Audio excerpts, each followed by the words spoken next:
Okay, so we'll get started. So, welcome everyone. Tonight, we are super excited to share the exciting journey of a traditional clinic's transformation into a modern healthcare hub. Now, we'll explore how the integration of innovative technology, digitized patient care are reshaping the landscape of healthcare delivery. Tonight, we will Tonight we will dive into the steps, challenges, and benefits of this transition and discover how these changes are enhancing patient experiences and the positive outcomes. So let's get ready to gain some insight into the evolution of healthcare practices and the future of the modern clinic. So today's speakers, we have Clark Van Owen, CEO of Cortico Health. We have myself, Ashley Raymond, healthcare leader here at Cortico Health.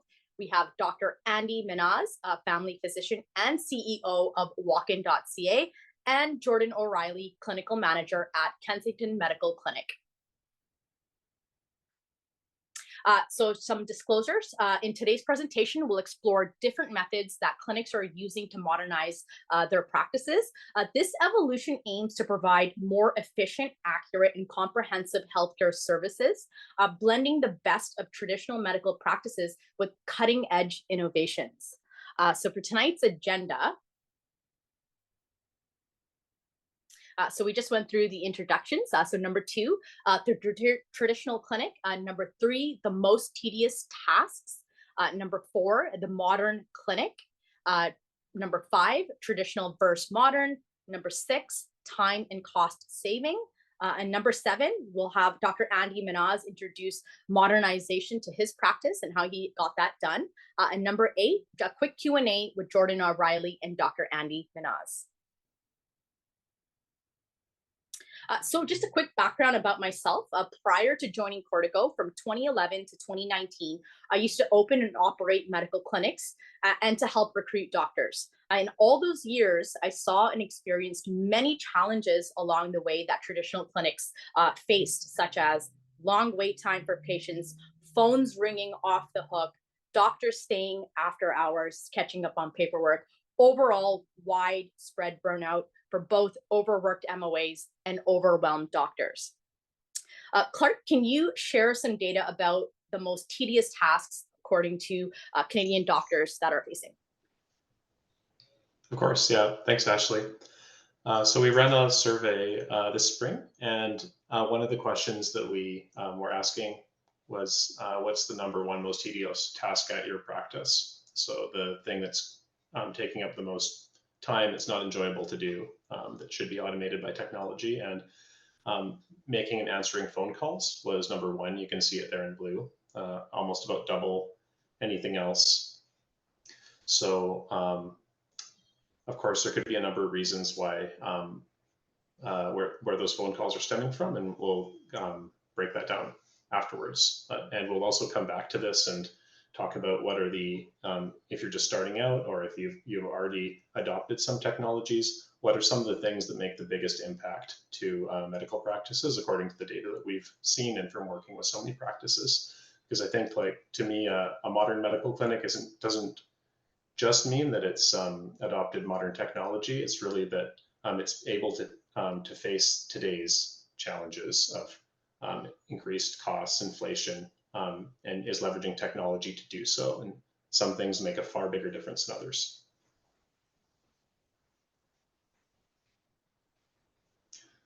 So a number of you also filled out the pre-webinar survey.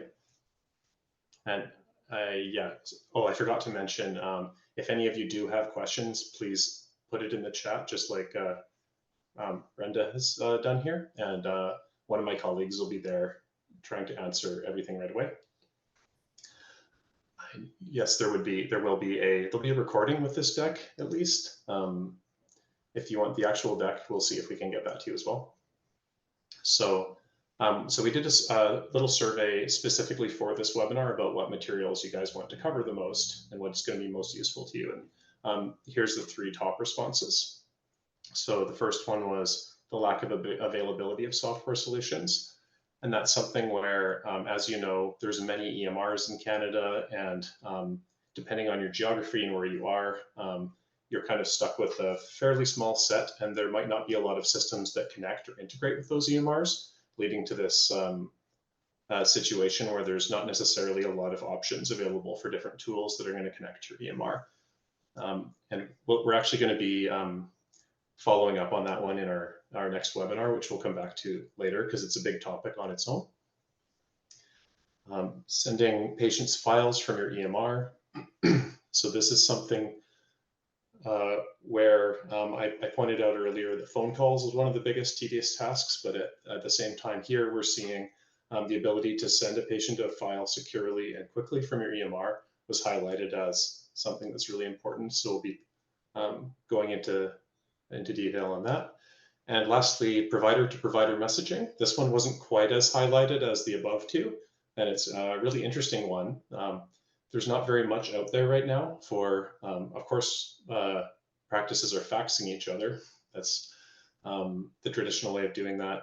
And it has a lot of downsides for certain types of transactions, of course. And it's not very, very modern by most standards, of course, but there isn't really a lot of widely adopted systems. And I think the health systems are just starting to experiment with different tools like MS Teams and other provider messaging tools. So that's actually not something that we are covering today, but it's something that we'll be keeping in mind for future content and material to try and focus on, since it's an emerging need.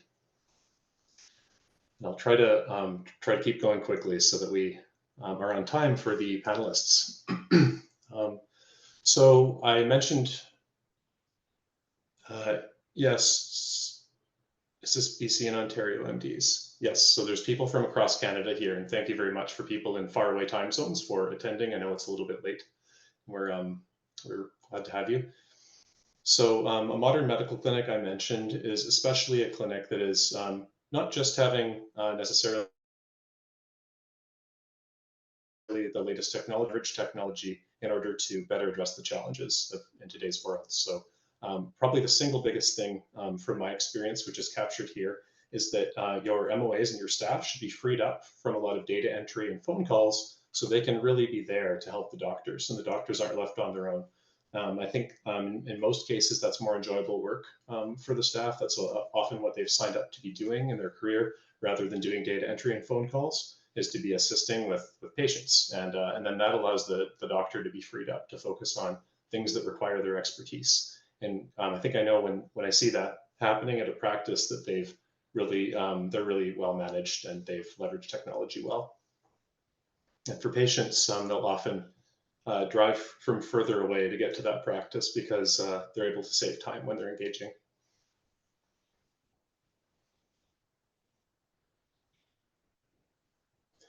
Okay, I'm going to try to go quickly so we can get to Jordan and Andy. There's quite a few of these slides where to make it really easy and clear, we're showing the traditional approach for something right beside the modern approach.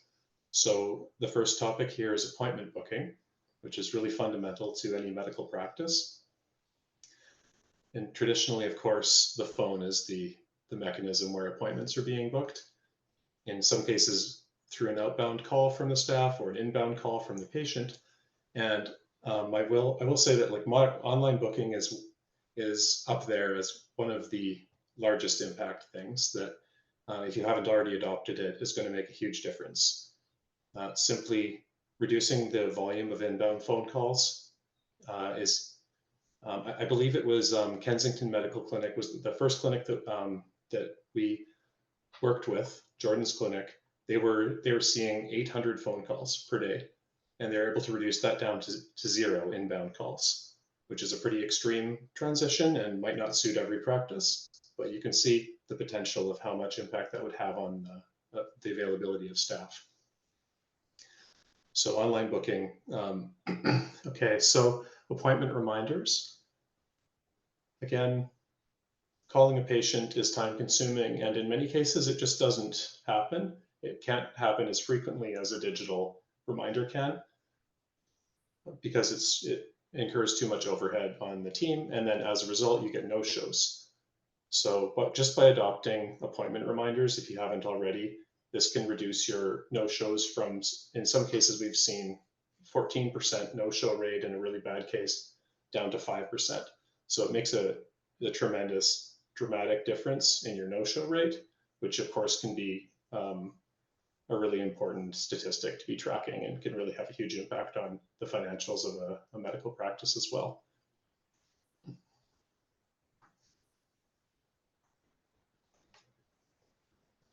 So number 3 is patient messaging. And this is, I think there's a lot of cases where you may want to exchange a message with a patient. And one of those would be right after the appointment, sending the patient some type of follow-up, or perhaps a recall to bring them back in for a medical visit. And predominantly in Canada, people are using email for this, then they're using the phone.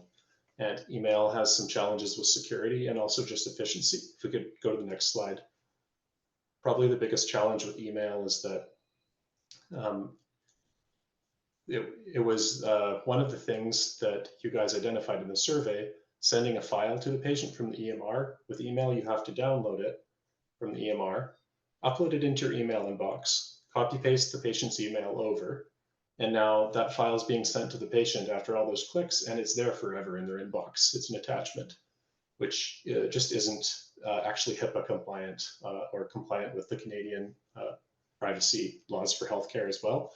So it really isn't ideal, and it's not efficient, and it isn't secure. So having a system that is a dedicated healthcare patient messaging system is up there with the other top things that can really improve not just the efficiency of your practice, and it's one that can save both the doctors and the staff a lot of time.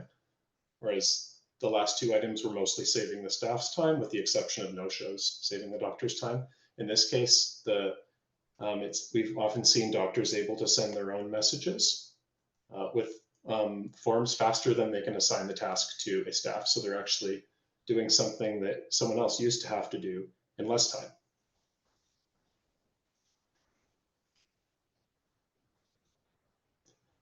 And again, in the other direction, with forms that patients are submitting prior to their visit, those in many cases are still paper. This is I think a fairly well understood and basic one. However, it's still very common to use paper forms, and that of course incurs quite a lot of inefficiency on the part of the staff, who then have to scan it into the EMR somehow. There's different ways of doing that, but I don't think any of those ways are as fast as having the patient fill an online form that saves directly in the EMR. So if there's a way for you to set that up through software, then that is going to be an enormous time saver.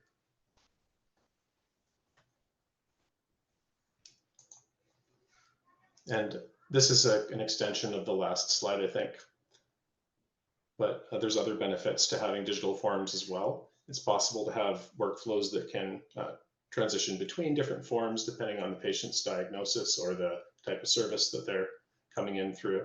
And it also is going to increase the accuracy of the patient's demographic info. For safety purposes, you'll be able to contact them more consistently if they're updating their demographic info regularly when they're booking appointments. And all of their data entry that they're performing is going directly into the EMR, and it doesn't have to be transcribed by a staff person. We don't need to have that tedious task for the staff person to be performing. And there's less chance of error because it's only being entered once instead of twice. And the waiting room is maybe the most visually dramatic one. I remember at Kensington, the waiting room was very full of people.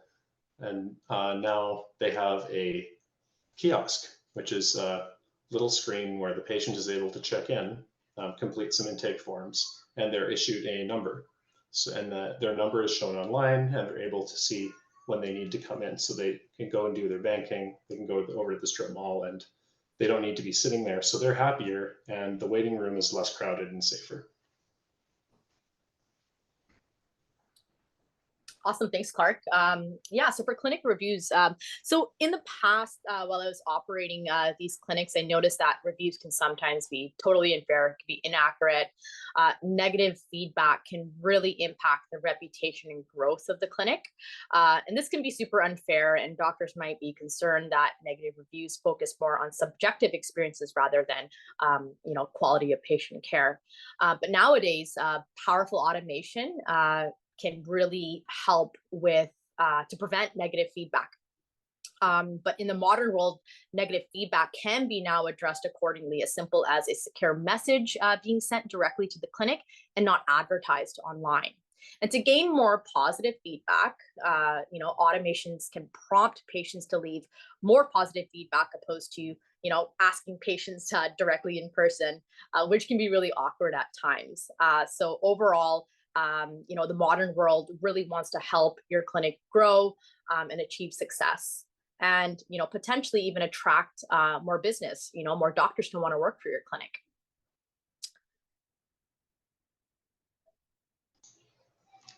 So it's something that might sometimes be overlooked because it's not really the latest, newest technology is your website. But you can definitely see there's a huge variation in the websites that medical practices have. Some of them might be a little bit more outdated, like the one on the left, and some might be a little more modern and have been updated recently, like the one on the right. I think probably the single most critical thing here that we see is now about, in some cases, 80% of patients are actually going to your website on their phone. It's almost always more than 50%, and in some practices it's 80%. And what that means is this website on the left, it's probably not mobile optimized. There's a good chance it doesn't work at all on a phone, and it's quite common. So this sounds like a basic thing, but because it's so impactful, that patient is just going to end up phoning you and tying up your phone lines if they can't find their information because your website isn't mobile responsive. Beyond that, having a clean design that helps the patient find the information they're looking for is again just going to result in less phone volume for you. And telehealth. So coming out of COVID now, we've learned a lot about this, and I think collectively in Canada we had our journey through telehealth.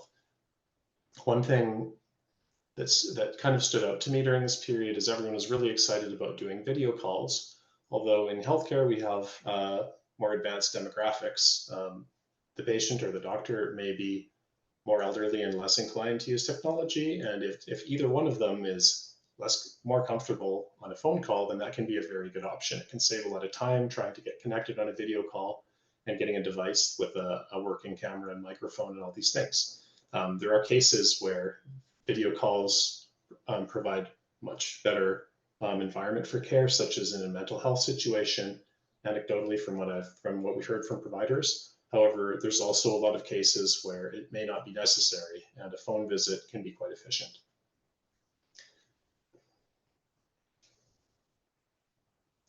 So this one's a little bit nuanced, and it's something that we found maybe 18 months ago or so. Some of the practices were expressing that with telehealth, as we were just talking about, the doctor is going to need to fax the prescription to the pharmacy. And when they're doing that, they need to get the pharmacy's fax number. And that sounds simple enough, but if that doctor's seeing a lot of patients, it might actually take them 1, 2, or even 3 minutes of extra time for every patient just to figure out the right fax number to send that prescription to in some cases. And that adds up to being an enormous waste of time. So one thing that we started doing was capturing the preferred pharmacy of each patient at the time that they book their appointment. And by doing that, we know that it's a particular shopper's, it's the one on Cambie and not on Main Street, which might be difficult to suss out in the middle of the appointment. And that prescription is going to go to the right place with no effort. It's going to be set in the EMR as the preferred pharmacy, and the doctor is able to claim back that time. So it's kind of a small thing that we found to be really effective. And lastly, payments. In Canada, there isn't the same type of volume as we see in the United States for payments or other countries. However, in some practices, there can be a significant volume of notes and forms that are built. And those can be tedious, especially in a telehealth context, to obtain from the patient. Doing an interact transfer requires a number of steps on each side. So if you can, you might be able to, if you have a significant amount of payments at your practice, you can save some time by having the patient pay either before the appointment when they're booking the service, or after, before they receive their form. And you don't need to spend a lot of time doing collections if they receive their, say, their sick note and the telehealth visit right after they pay. So having a payment system like in the style of Gumroad, where it delivers the file once they've rendered payment, is a really good tactic. In addition, you can have things like no-show fee collection automated, so it doesn't put that burden of the socially awkward situation of a staff needing to ask a patient to pay a no-show fee. If a computer is doing it, the patient knows that it's going to get collected, and they're not going to get away with not paying it. So what happens is they're far more likely to show up in the first place because they know the no-show fee is going to get enforced. So back to our graph here. That I know that was a lot, and I want to get into the talking to the panelists here. In case that was overwhelming, we wanted to condense this down and talk about where to start. So we think that out of all the things that we discussed, the ones that have the biggest impact in terms of saving staff time are reminders, online booking, and messaging the patient via directly in EMR. So if you haven't already set those things up, I would really highly recommend looking into them. And if you do have online booking, but not a lot of patients are using it, that is fixable. You can set a really good voicemail that allows the patient to book an appointment faster if they book online compared to speaking to a person. And that creates a tipping point where the behavior is going to change and the majority of patients will start booking online. It doesn't matter how old they are. There's 90-year-old patients booking appointments online I see all the time. It's often their kids that are doing it for them, but I really think that in this day and age, we've really reached a point where patients will use technology because it saves them time too, and they love it.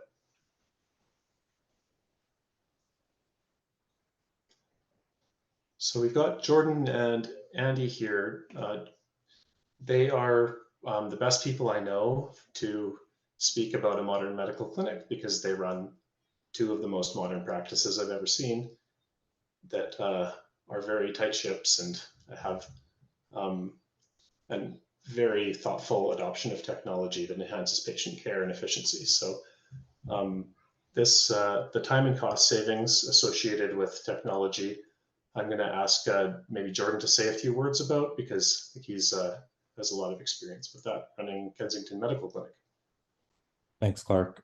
So for the most part, I guess what I could kind of say is that I've been with the clinic for 10 or 12 years. When we initially started, we didn't have any online booking. We didn't have any reminders or any of that sort.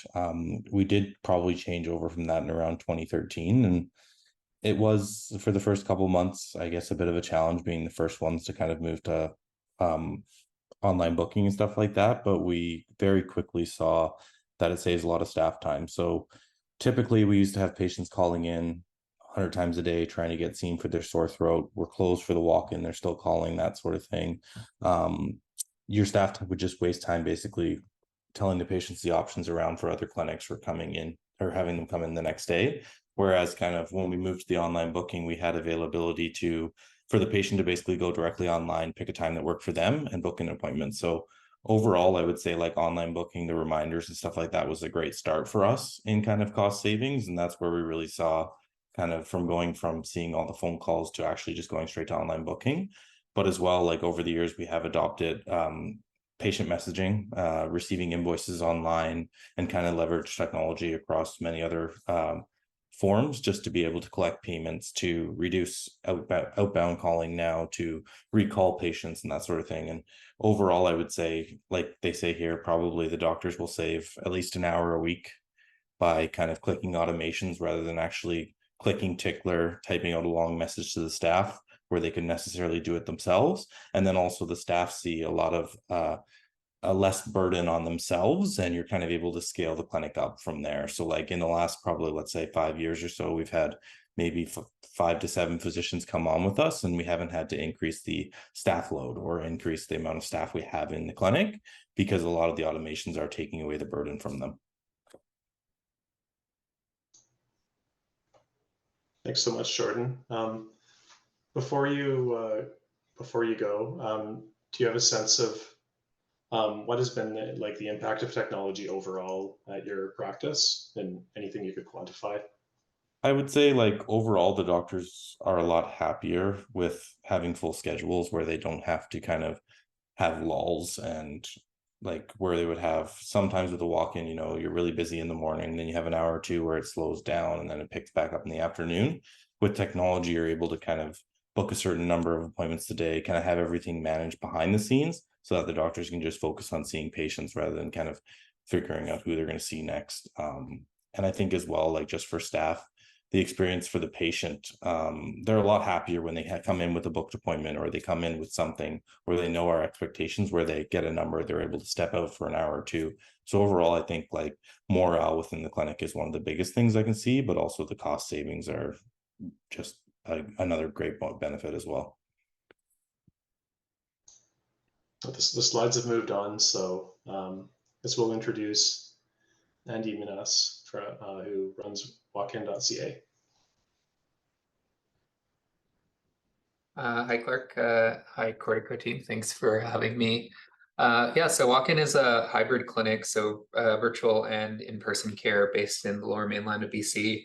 Currently seeing anywhere between 200 to 300 patients a day, about 15 doctors, all automated. And it's totally changed our workflow, especially since we started using software, because now we don't necessarily get phone calls for booking. Phone calls are usually for things like my pharmacy didn't receive my prescription or something along those lines, but not for booking. And so for us, it was mainly automating a lot of the workflows that go along with different aspects of clinic management. So I think you have to break it down into administrative or front office or MOA, doctor workflows, and then patient workflows, because whenever there's technology introduced into your clinic, there's going to be 3 end users. And unless you have synergy between those 3 users, you're not going to see a benefit. So the mistake that I often see people making is they'll focus on their own workflow and see how they use it. But realistically, it has to be, you have to consider how the workflow is working for everyone in your clinic. And so one of the things that I personally do a lot is spend a lot of time with my MOAs in the front office. I'm always kind of in the front, seeing how they're working, what they're doing, if they're up to date with certain kind of like technologies or not. And so it is like a living, breathing organism that you kind of have to nurture and constantly update. So it's not something that you just kind of just set and forget, unfortunately. But if you want to do that, you can. But with the way technology works is, then you just get kind of behind. And so you always want to have your eye on top of things. You want to be making sure the doctors are working efficiently.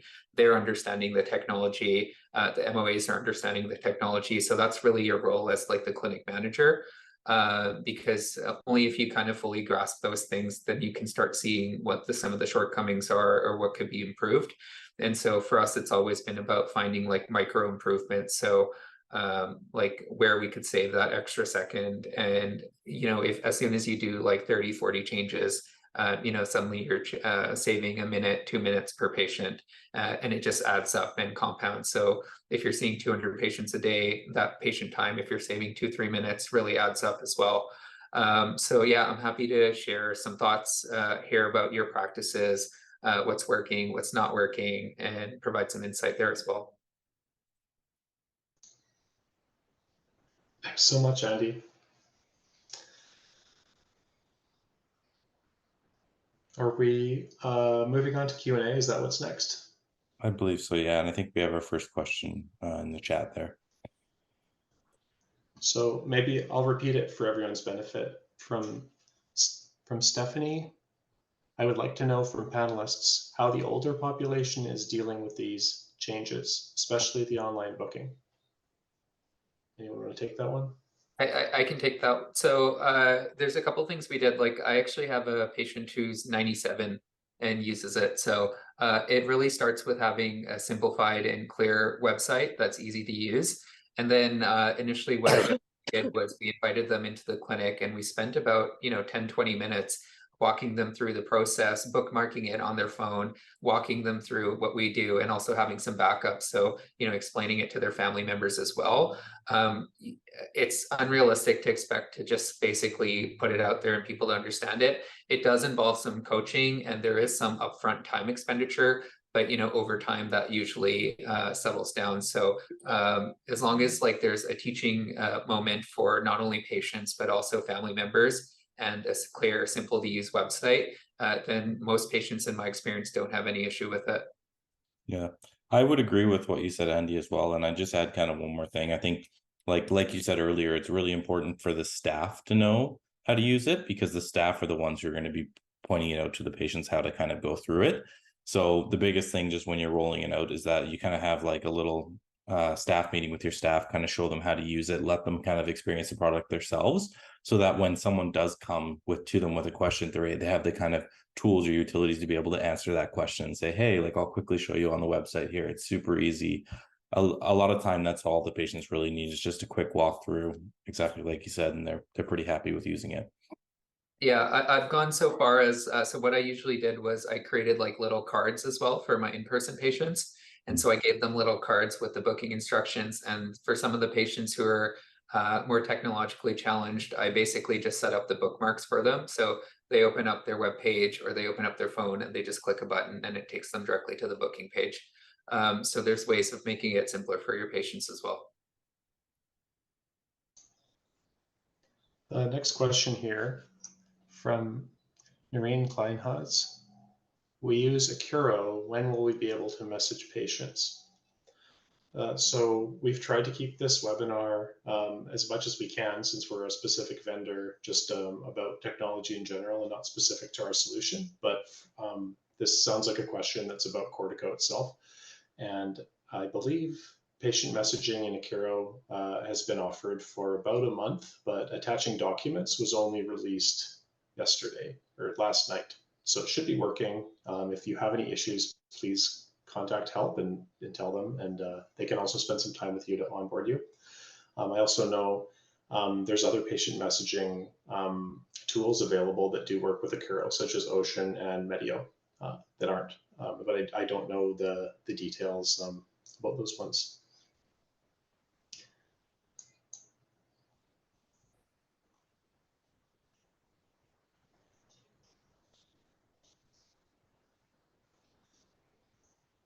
I think there's one that we kind of missed up above.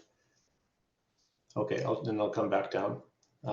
With your next webinar, it will be helpful to have a third field on your slides that show how the interaction appears in the patient end when doing various tasks. So if you're thinking about most of those screenshots are from Cortico, although some of those things we talked about aren't specific to our product, and we'll be having another webinar bringing in some other vendors that offer some of those things too. So, but for the cases where if you do want to see Cortico in more detail, someone would be really happy to show you in person and answer all your questions. And then from on that, what's the cost of these solutions? How does that translate in terms of clinic revenue? Certainly, I can appreciate the impact on burnout and Dr. MOA satisfaction.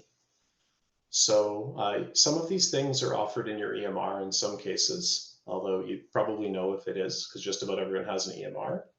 And then there's kind of a new generation of vendors like ourselves, Cortico and Ocean, Cognizant Ocean, Farabook, Medio, and then some other vendors that are more specialized that offer a lot of these things. And again, we'll be diving into specific vendors showing author solutions for specific problems in the next webinar. I think to give a sense of the cost, an EMR is often going to cost between $150 up to $450 per doctor or per provider. And the higher end of that, they tend to contain more of these features. And on the lower end, the cheaper EMRs tend to not have as many of these features for the most part, but it depends on the EMR. And then these other solutions, I think absolute ballpark is sort of on the, like our essentials plan is $76 per month. I think Ocean's pricing is pretty similar. You can expect maybe sub $100 per full-time doctor for a package that includes a lot of these features. And that's a very vague answer because there's just a lot of stuff out there, and it can really vary. And I would add to that, like you kind of have to compare it to the cost of adding MOAs, right?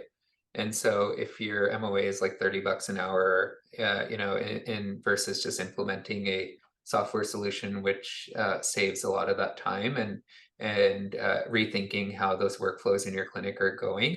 And so, you know, you can either have 3, 4 MOAs, or you could have 2. There's days where I'm just working solo, seeing patients from home and have no MOA on. And so I think that's the real cost saving here is you're automating and making your practice style more efficient. So you're not having to spend it on administrative staff expenditure. And maybe one thing I'd like to add to that is that these tools are, we've seen that they're actually quite positively received by the MOAs, because the portion of the work they get rid of that gets automated is actually the portion that the MOAs don't want to be doing anyway. Like they didn't really aspire to a career of answering the phone and doing data entry, when those are the least interesting, least desirable parts of their job. So the reception from the staff that we've seen has been surprisingly positive, and I think that's the reason why that it results in a more interesting career path in medical administration.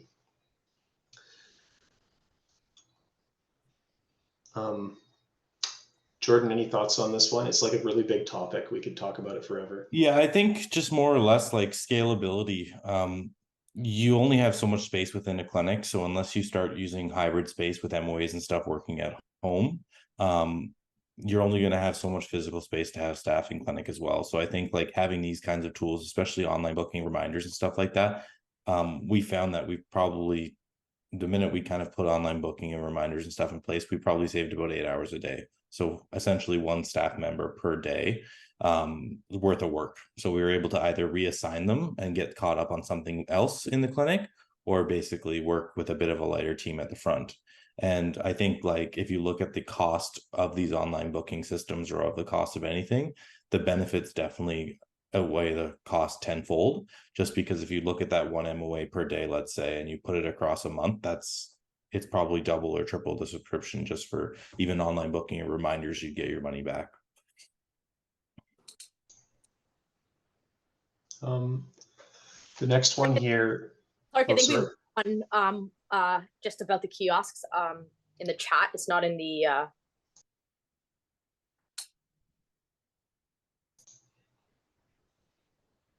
Sure. So sorry, go ahead, Ashley. Oh no, they just questioned, are patients finding it easy to use the kiosk for signing in the clinic, or does an MOA have to be there for standby for help? Jordan, do you mind answering that? Because I know that you guys are fully functioning with kiosks now. Yeah, so we have about 6 kiosks right at our front desk. I would say with adoption, it's good to have them be the first point of contact. So kind of in front of your staff members, either on the desk or whatnot.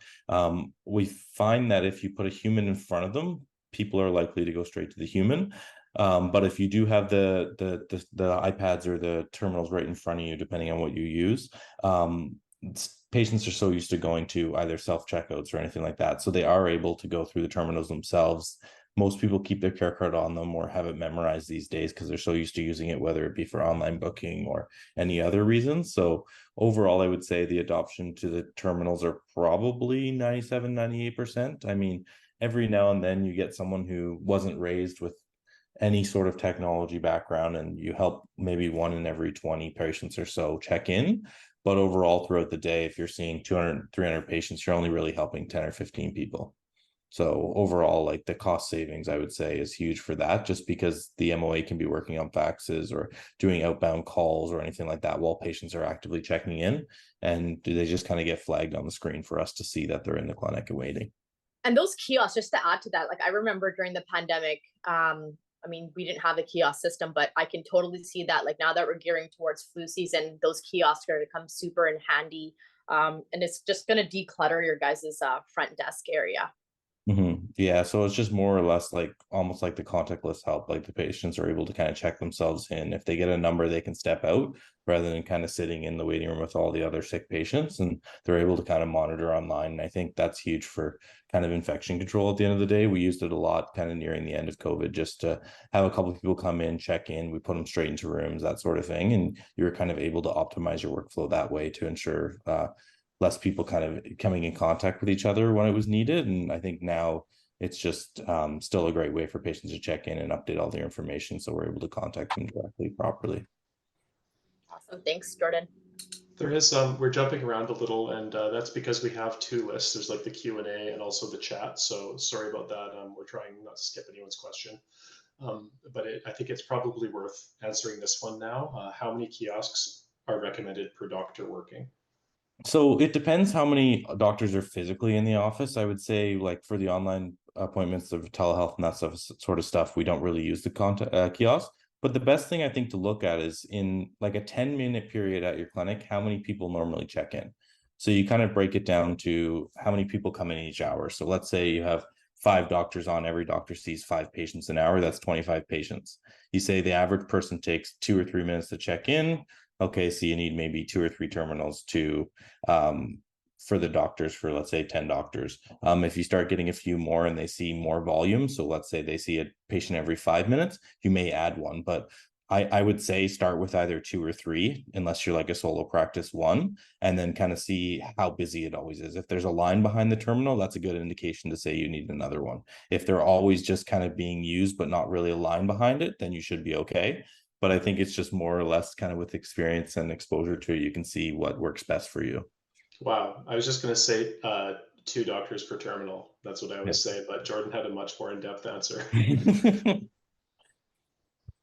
So on the Q&A section, how can technology be used to address medication refill requests? My FHO is trying to implement a fee when requested without an appointment. So I guess kind of like Maple style. I can answer that. I guess the concern there is you're getting a lot of faxes for prescription renewals.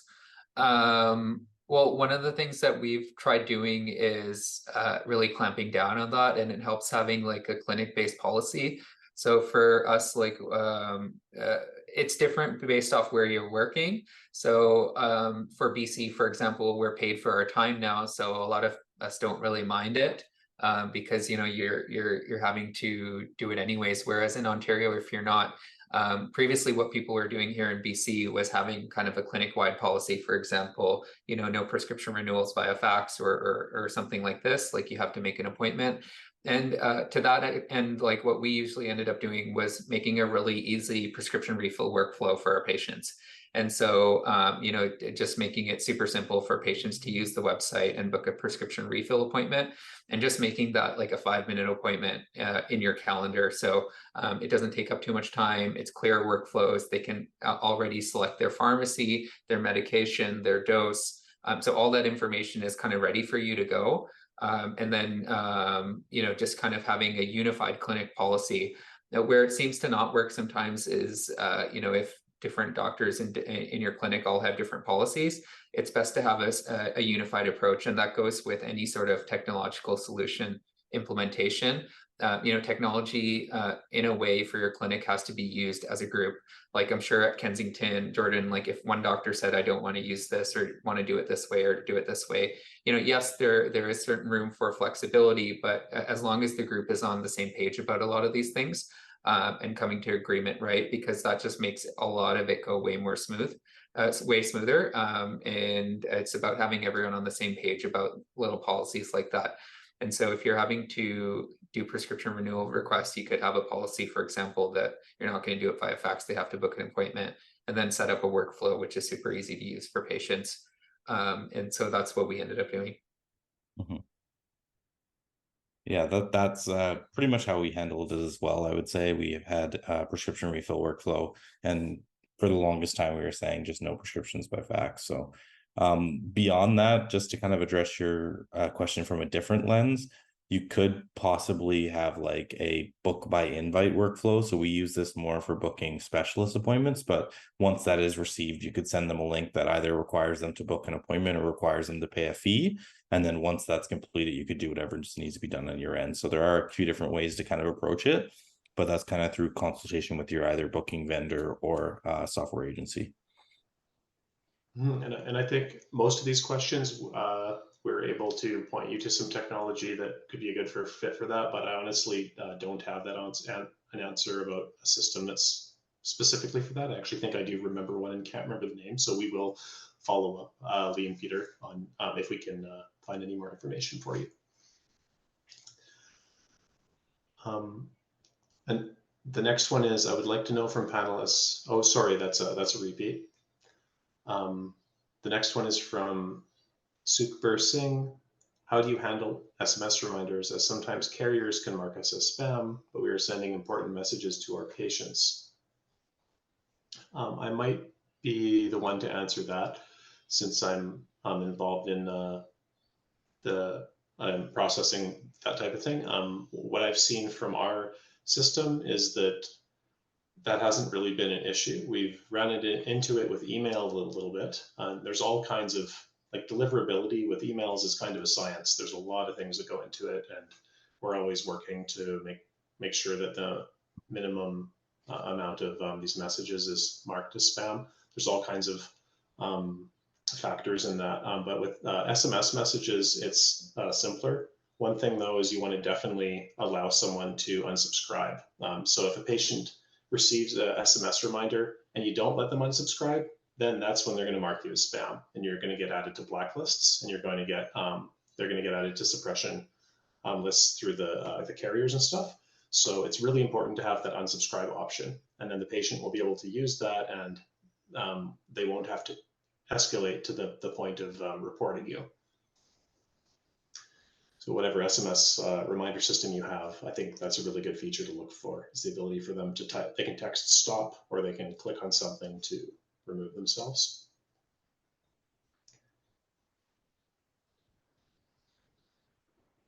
And if Matt, if you're around and you want to be typing in answers to some of these in the Q&A, that might be nice, just in case you can hear me and you have time, but no biggie. So from Ziba Hussein, our doctors have different allocated spots for CPX, phone appointments, etc., and there are 12 doctors. How did the online booking work in such situations?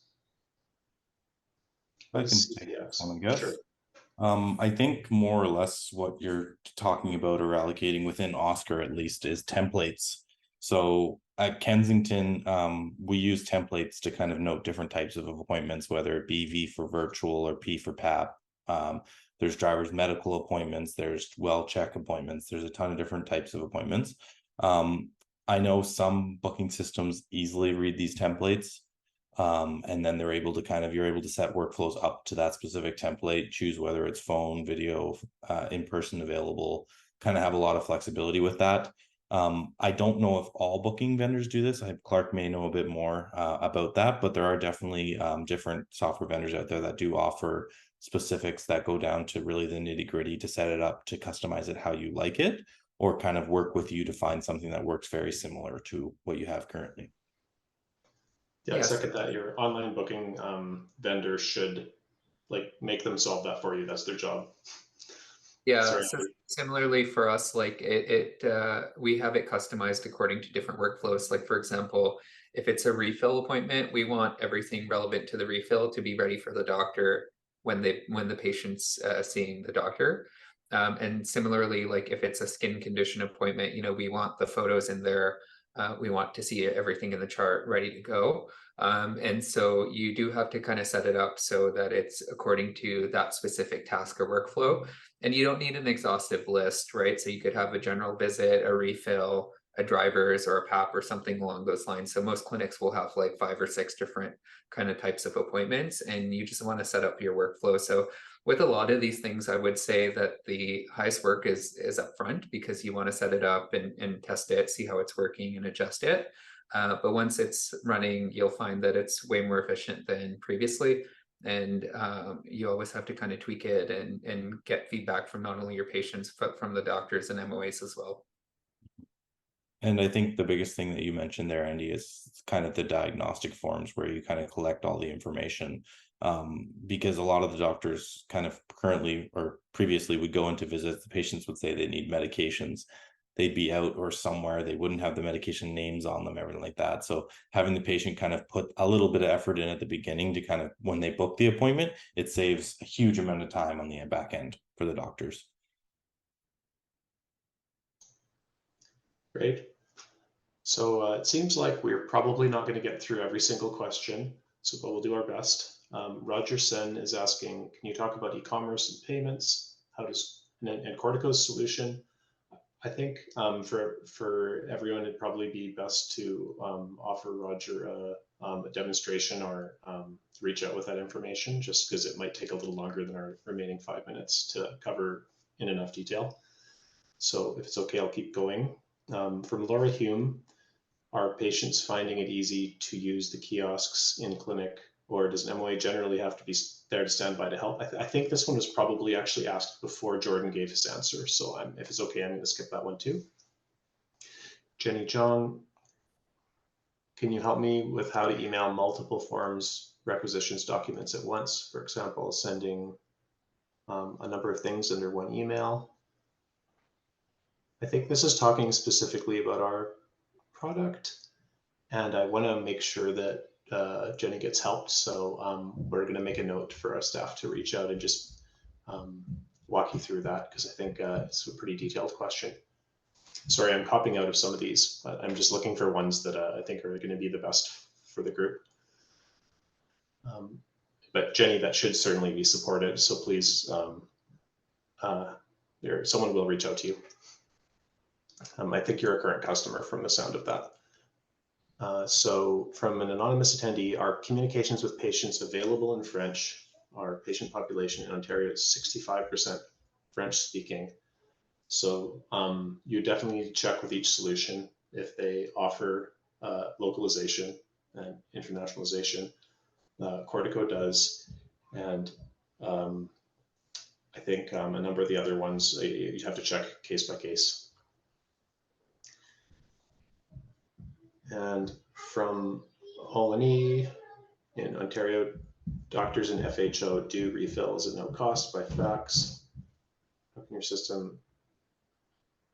I think we already answered this one. I think that's related to the one that was in the other list. Leanne Peter, I believe. Sorry. Okay. It seems like there's some repetition in the webinar chat, so I'm just bear with me as I skim down and find the next unique one. Marie is asking, are you working with any other EMR vendors than Oscar and Accuro? So Cortico has integrations with some partial support for Mile and MedAccess, although it's limited, and we're working on that. And different vendors will have different EMRs that they support. From Harpreet, for messaging, how can we increase the length of the text? I'm guessing we're asking about SMS, because SMS is limited to, I think, like 160 characters. So you can send multiple messages, but one of the problems that we've seen is it gets quite expensive if you have like a long template, and it's the patient will see quite a long string of messages on their phone, so the user experience isn't very good, particularly if there's non-ASCII like Chinese characters and things in the message. It can get a 1 cent or 2-3 cent text message can quickly become a 20-cent message if it has multiple parts. So I think that's the main challenge there. If it's SMS, if it's email, there should be quite a high limit on how long a message you can send. And the next one from Stephanie, I think, is asking about our product for $76 per month per MD. That includes what? So the best way to get all the information is on our pricing page on our website, cortico.health. But the $76 package is basically going to be including online booking reminders and patient messaging. So those really core pieces of the workflow. for patient engagement. I can answer Pooja Malik's question. Do the panelists find it helpful to stack the same type of appointments? For example, PAPs, and how can tech help with this? Yeah, we do it all the time. Like I start my day by doing 10 refills. So it's just very easy, gets my volume in, and you know, and you can kind of set how many appointments you want per hour, or how long you want those appointments to be, like 10 minutes, 5 minutes, 15, etc. And then you're in like your workflow as well, right? So definitely, we stack appointments all the time. We also are very cognizant of how we do our appointments. So for example, we do our telehealth and video appointments earlier. So if we have to call someone in, then we're not doing it later and then being like, hey, you need to come see me tomorrow. Whereas that gives the patient time to come in the afternoon. And so you want to be mindful of different workflows like that. And so you could set up, when you want your phone calls, your video calls. A lot of that is totally customizable. And yeah, tech can definitely help with stacking these appointments. I know some doctors, for example, in our clinic, just reserve Wednesday mornings for PAPs. And there's just dedicated time for that. And the patients just book in at a set time. And it's just consistency. So a lot of this is about building structure, routine, and organization to not only your calendar, but also the MOAs and the front desk. And so, yeah, that's it can definitely help with that.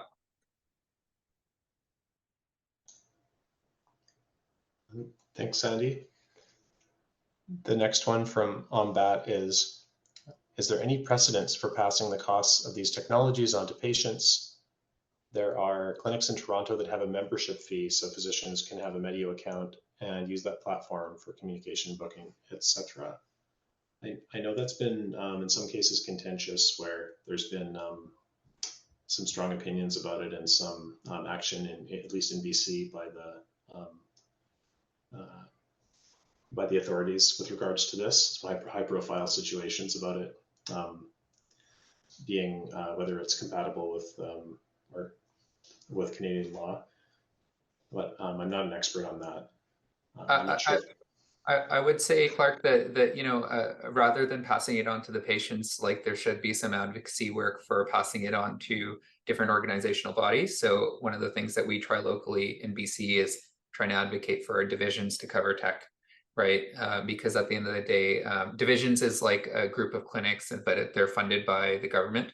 And so they usually have little costs like that. So I'm not sure what the equivalent in Ontario is, but it does beg the question of kind of raising these discussions with different organizational bodies that, like your clinic and other clinics in your area, can use and leverage a network effect from.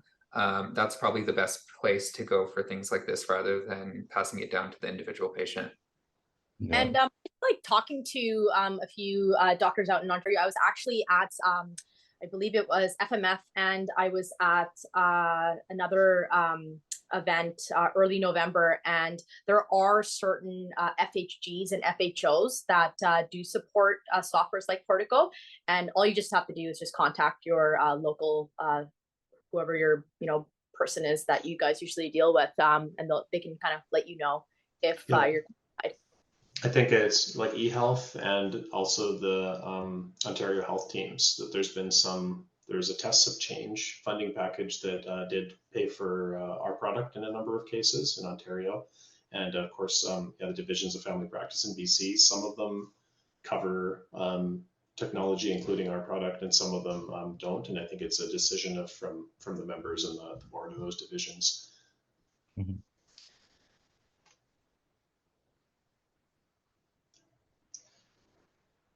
I think this is just some of Matthew's answers, since he wasn't sure if I'd get to all these, but I think that's actually all the questions. So we're only 3 minutes over. Perhaps we should be wrapping it up. And thanks, a huge thanks to our panelists who joined us, Jordan and Andy. Spend your time sharing your background and your knowledge.